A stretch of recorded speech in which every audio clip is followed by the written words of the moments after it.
시작하겠습니다. 오늘 강의 내용을 실제 그리기를 통해 확인해보는 시간을 가져볼 텐데요. 다시 말씀드리지만 지금 이 시연의 핵심은 연필을 다루는 기교나 그려가는 순서가 아닙니다. 어떤 대상이든 그냥 그 대상을 그리는 것이 핵심이죠. 지금까지의 강의 그리고 지금 이 시연 영상은 모두 이 그냥 그리기를 이해해보기 위함입니다. 그냥 자신이 그리고자 하는 것을 잘 생각해보고 느껴보며 그린다면 자신이 아는 대상의 상당량의 정보를 그림에 담아낼 수 있다는 것이 오늘 강의의 학습 내용이었죠. 이 내용을 실제 그림에서 확인해 보도록 하겠습니다.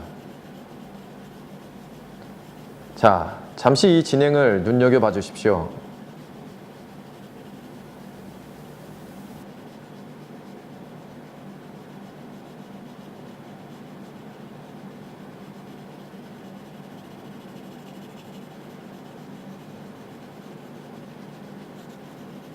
이 연필선들의 움직임을 보시죠.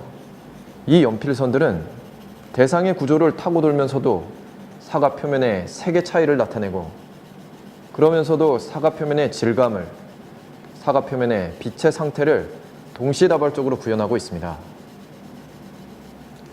즉, 사과의 모든 요소를 한꺼번에 통합적으로 구축해 가고 있죠. 이것은 그림에서 사과라는 대상을 느껴보는 과정에서 이렇게 이 대상의 모든 정보들이 한꺼번에 두루두루 담겨지고 있는 것이죠. 그런데 종종 형태, 명암, 색, 질감, 세부 묘사 이런 식으로 대상의 각 요소를 분리시켜 진행의 순서를 제시하는 경우를 보게 되는데요. 이런 진행은 옳지 않습니다. 대상의 각 요소는 서로 맞물려 있어 분리된 진행은 타 요소를 왜곡시킬 수도 있고 또한 이런 진행은 일일이 명명할 수 없는 이 밖에 다른 많은 요소들의 손실로 이어질 수 있기 때문입니다. 그러니 대상의 요소를 분리시켜 하나하나 채워갈 것이 아니라 즉 처음에 하얗고 미끈한 공을 만들었다가 다음은 알록달록한 공을 만들고 그 다음 질감을 입혀 사과 모양의 공을 만드는 것이 아니라 정말 어느 시점에서건 그냥 사과를 그리려 해야 한다는 것이죠.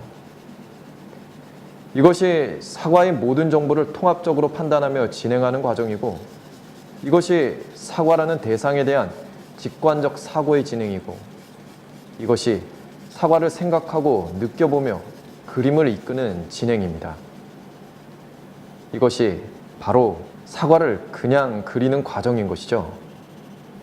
이 과정으로 완벽한 사과가 구현되는 것은 아니지만 정보의 손실을 최대한 줄여 가장 사과다운 표현을 이끌 수 있습니다. 이것은 어떤 독특한 한 가지 그리기 방법의 제한이 아닙니다. 그린다는 행위에서 가장 근본적이고 당연히 그래야 하는 올바른 그리기에 대한 이야기이죠. 그런데도 많은 이들이 이 방법을 찾기 위해 먼 길을 찾아 헤맵니다. 여러분의 그 어디보다도 가까운 곳에서 그 해답을 말해주고 있는데도 말이죠. 그곳이 어디일까요? 바로 우리의 가슴입니다. 정말 여러분이 진정 노력을 기울여야 할 관찰은 무엇보다 우리의 가슴인 것이죠. 따라서 여러분이 저의 그림을 통해 집중해서 봐야 할 부분은 연필을 어떻게 다루기에 사과가 만들어지고 있는 것일까가 아니라 그 어떤 접근 방식이 이 연필선들을 사과의 그 무엇이 되게 하는 것일까입니다. 이 질문의 답은 벌써 말씀드렸고 이것을 확인해 보는 것이 오늘 이 시연의 핵심입니다. 좀 어떤가요? 아직 부족하지만 입혀져가는 연필선과 그 톤으로 사과를 좀 더 구체적으로 떠올릴 수 있을 것입니다. 이렇게 머릿속에서 그 대상을 떠올려 생각하게 되면 동시에 가슴은 다시 그 대상을 느껴보게 되죠. 이 순간 사과로서의 필요한 표현들이 조금씩 더 보이거나 지금까지 진행 과정에서의 잘잘못을 판단할 수 있을 텐데요. 결국 이러한 과제들을 풀어가며 그림은 그려내고자 하는 대상으로 조금씩 조금씩 더 다가가는 것입니다. 그런데도 여전히 지금 제가 그려나가는 연필을 다루는 방법이나 순서에 혈안이 되어 있지 않나요? 다시 한번 말씀드리지만 이것으로 대상이 그려지는 것이 아닌데도 말이죠.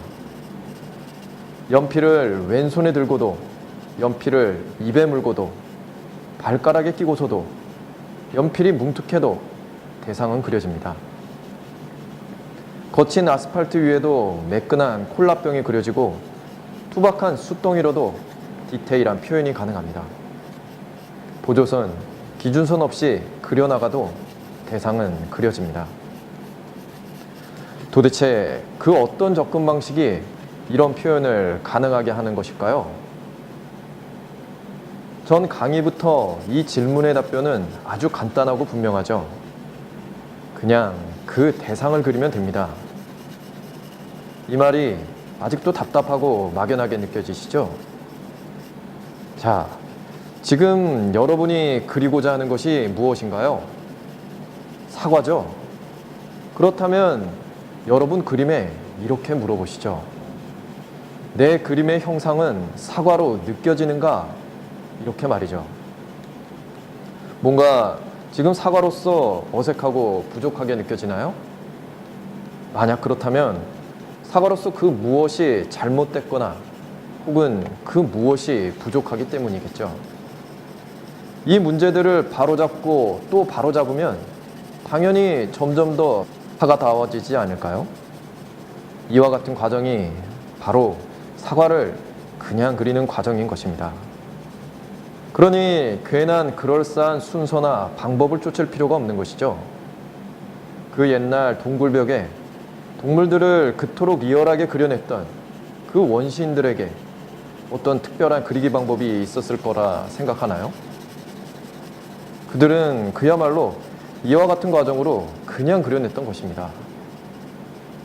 그냥 그리기 잊지 마십시오. 이것이 그 오랜 옛날부터 우리 스스로 뼛속부터 알고 있는 위대한 그리기의 방법이니까요. 이 그냥 그리기 과정은 여러분이 오늘 처음 겪고 있는 것이 아니죠. 사실 이 과정은 앞서 전 강의에서 한번 경험했었습니다. 기억하시죠? 원그리기. 여러분이 지금 제대로 사과를 그리고 있다면 이 원그리기와 다르지 않음을 스스로 알 것입니다. 전 시간에 그렸던 원그리기 과정을 한번 떠올려 볼까요? 제가 처음 원이라는 대상을 제시했을 때 여러분은 이 대상을 머릿속에 떠올려 생각해 보았을 것입니다.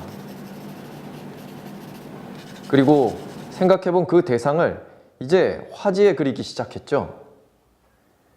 이렇게 그 대상을 그려나가면서 그 다음 중요한 과정이 이루어집니다. 그려내고자 하는 대상을 그림에서 그려지고 있는 형상과 비교해 보는 과정인데요. 이것은 그림에서 그려내고자 하는 대상을 느껴보는 것입니다.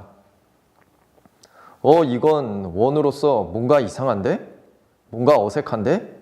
라고 느껴진다는 것은 지금 이 표현이 적절치 않다, 뭔가 부족하다, 이렇게 가슴이 이야기를 하고 있는 것이죠. 느껴진다, 이것은 가슴의 반응이니까요. 이렇게 가슴에서 이러한 판단을 내릴 때 그 다음 과정은 다시 머리로 이어집니다. 이 원이 왜 이상한 거지? 무엇 때문에 부족하게 느껴지는 거지? 이러한 문제의 원인을 머리에서 분석하는 것이죠. 여기가 불룩하게 튀어나와서 저 부분이 움푹 패여서 이상했던 거구나. 이렇게 문제의 원인을 찾았다면 그 다음 과정은 또다시 머리의 몫입니다. 머리에서 이 문제의 해결 방안을 생각해 보는 것이죠. 그래, 이 부분을 조금 잘라내야겠다. 저 부분에 살을 좀 더 붙이자.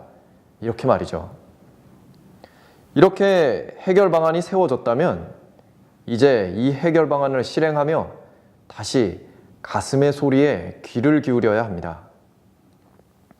아무리 적절한 해결 방안이라 하더라도 그 실행 과정에서 그려내고자 하는 대상인 원을 충분히 느껴보지 않는다면 너무 과도하게 자르거나 혹은 너무 소극적으로 잘라 여전히 이 원은 부족한 상태로 머물 테니까요. 그러니 적절한 해결이 되기 위해서는 그 실행 과정에서 그려내고자 하는 대상을 다시 가슴 깊이 느껴보는 과정이 반드시 함께해야 합니다. 이와 같은 과정으로 여러분이 이 원을 이렇게 동그랗게 그려냈던 것이죠. 이것이 그냥 그리기의 과정인 것입니다. 이 사과를 그리는 과정 또한 다르지 않습니다. 아니, 그 어떤 그림이든 마찬가지이죠. 복잡한 과정인 듯 해도 그 핵심은 간단하고 단순하죠. 또다시 얘기해 볼까요? 그냥 그리고자 하는 것을 생각하고 느껴보라. 이 사과를 이렇게 머리로 가슴으로 열심히 그림에서 되뇌어 본다면 동그라미를 그려냈던 것처럼 이 사과도 역시 훌륭히 그려낼 수 있을 것입니다. 자, 오늘 수업을 잠시 돌이켜 볼까요? 사과를 더욱 사과답게 그려내기 위해서는 우리의 여러 감각기관을 통해 수집된 이 사과의 정보들을 최대한 화제에 담아내야 한다는 이야기였죠. 학습을 통해 알게 된 정보들, 경험으로 알고 있는 사실들, 자신의 모든 감각기관을 통해 파악된 정보들, 사과와 관련된 자신만의 추억들, 이 모든 정보들의 총체, 이것이 바로 사과라는 대상의 본질인 것이죠. 이 사과를 느껴본다는 것은 자신이 아는 이 사과의 모든 정보에, 즉 이 사과의 본질에 마주하는 것이죠. 보다 쉽게 얘기한다면 대상을 느껴본다는 것은 가슴에 저장된 대상의 모든 정보를 꺼내보는 과정이라고 할 수 있겠는데요. 그만큼 그 대상을 더욱 섬세하고 정확하게 꿰뚫어 볼 수 있겠죠. 이러한 대상에 대한 직관적 통찰로 더욱 사과다운 표현이 가능하게 되는 것입니다. 자, 지금 진행 과정에서 대상에 대한 직관적 통찰의 과정을 한번 구체적으로 확인해 보는 시간을 가져보겠습니다. 지금 사과 꼭지를 그리고 있는데요. 이 사과 꼭지는 어떤가요? 뭔가 이 사과를 어색하게 만들지 않나요? 이유가 뭘까요? 사과 몸통에 비교해 꼭지가 너무 길고 두껍다고 판단되기 때문이죠. 그렇다면 이러한 판단의 근거는 어디에서 왔을까요? 이 문제를 앞에 놓여진 실제 대상을 꼭 눈으로 관찰하고 비교해 봐야만 알 수 있을까요? 이 문제를 눈앞의 실제 사과와 비교하지 않아도 우리는 그냥 느낌으로 알 수 있습니다. 어떻게 알 수 있었을까요? 그동안 사과라는 대상을 접해오며 사과와 관련된 일반적인 특성들이 이 가슴에 저장되어 있기 때문이죠. 이 정보들에 견주어 어긋난 정보이기에 이 사과가 어색하게 느껴졌던 것입니다. 이와 같은 과정으로 파악된 문제점들을 하나 둘 바로잡아 간다면 당연히 더욱 사과답고 자연스럽게 표현을 이끌 수 있겠죠. 자, 이제 상당 부분 진행이 되었네요. 자, 여러분 어느 정도 그리셨나요? 다시 말씀드리지만 제 그림을 보고 따라하는 것은 정말 아무 의미 없습니다. 정말 원하는 것을 그려내고자 하는 저의 의지와 노력이 보였다면 그 정도는 좀 참고와 자극이 되면 좋겠습니다. 그리며 잊지 말아야 할 점을 다시 짚어드린다면 그림에서 표현의 적절성의 판단은 눈이 아니라 가슴이라는 것이었죠. 그러니 눈에 보이는 대상에만 끌려가지 마시고 가슴의 판단에 꼭 귀를 기울이시기 바랍니다. 이제 이 그림은 이렇게 마무리 짓도록 하겠습니다. 다음 시간에도 그림을 그리는 올바른 방법에 대한 이야기가 이어집니다. 다음 시간도 기대해 주십시오.